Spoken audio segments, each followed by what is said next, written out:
नमस्कार, मध्य प्रदेश तक देख रहे हैं आप। मैं हूं आपके साथ गुंजन। चलिए बढ़ते खबरों की ओर। भारत सरकार व मध्य प्रदेश सरकार के द्वारा चलाई जा रही योजनाओं का लाभ धरातल तक न पहुंचने के कारण मेयर सरपंच संघ ने अपनी 7 सूत्रीय मांगों को लेकर मेयर एसडीएम सुरेश यादव आपको बता दें कि जनपद पंचायत मुख्य कार्यपालन अधिकारी को ज्ञापन सौंपा, जिसमें कहा गया कि अगर 7 दिवस के अंदर इसमें कोई ठोस कार्रवाई नहीं होती है तो सरपंच संघ के माध्यम से सभी सरपंच सामूहिक रूप से इस्तीफा देंगे।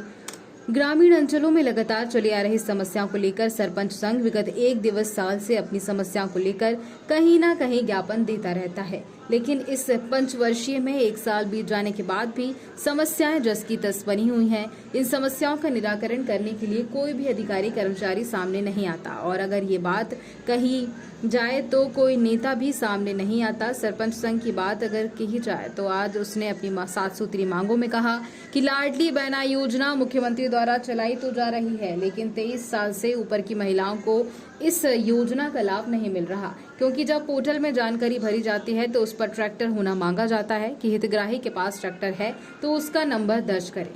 सोचने योग्य बात है कि जिसके पास ट्रैक्टर होगा वो 1000 लेने के लिए क्यों भागेगा, या तो फिर इस पोर्टल या फिर लाडली लक्ष्मी बहनों योजना को ही बंद कर देना चाहिए।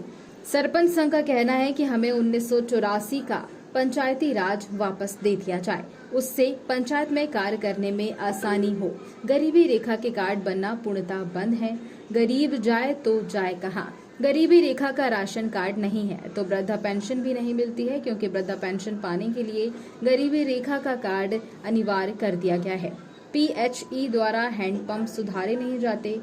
इन सभी 7 सूत्रीय समस्याओं का ज्ञापन लेकर सरपंच संघ मेयर एसडीएम कार्यालय व जनपद पंचायत के मुख्यालय पहुंचा था और अपनी 7 सूत्रीय मांगों का ज्ञापन एसडीएम व जनपद पंचायत मुख्य अधिकारी को दिया। किस विषय को लेके आज आप लोग यहाँ पे उपस्थित हुए हैं?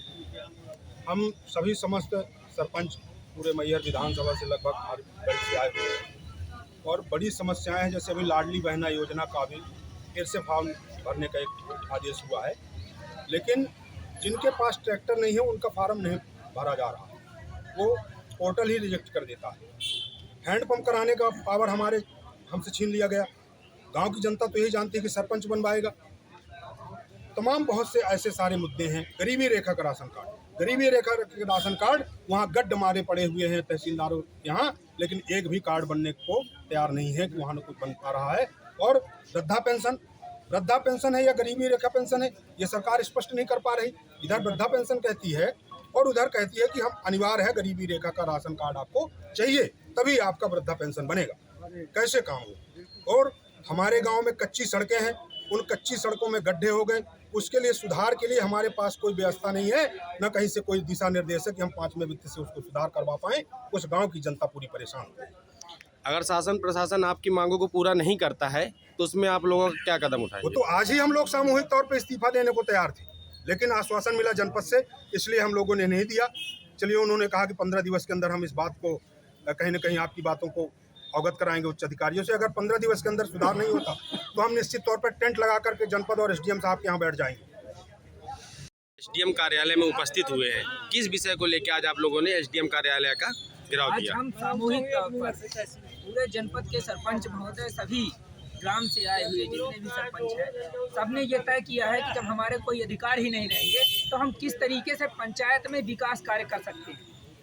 पंचायत में आज हमारे पास ना तो हैंडपंप हम बनवा सकते हैं, ना वृद्धा पेंशन में किसी का नाम जुड़वा सकते हैं, ना तो कच्ची सड़कों पर हम मुर्मीकरण करवा सकते हैं, ना तो जो भी स्थानीय छोटे छोटे ज़रूरत लोगों की होती है उनको हम किसी तरीके से पूरा नहीं कर सकते। जब हमारे सारे अधिकार प्रशासन ने छीन लिया है तो हम किस काम के सरपंच बन के बैठे रहेंगे?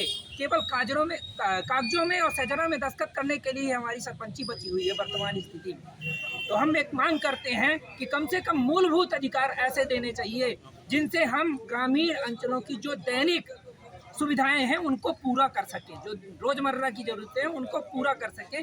कुछ ऐसे अधिकार हमको वापस मिलने चाहिए। इस विषय को लेकर के हम माननीय एसडीएम साहब को ज्ञापन दिए हैं। यदि मांग 15 दिन के अंदर पूरी नहीं होती है तो हम सामूहिक रूप से एसडीएम कार्यालय के बाहर टेंट लगा करके और जो भी हमारा संगठन तय करेगा प्रदेश नेतृत्व पर भी जो तय करेगा। हम उस लड़ाई को लड़ने के लिए लगातार तैयार हैं और यदि मांग नहीं मानी गई तो सामूहिक इस्तीफा दे करके और मामा जी को जो भी है चूड़ियां माला फीता उनको दे देंगे कि आप रखे रहिए सरपंची के साथ, इसको भी लेके। देश दुनिया की तमाम तरोताजा खबरों के अपडेट्स के लिए बने रहिए हमारे साथ मध्य प्रदेश तक पर। नमस्कार।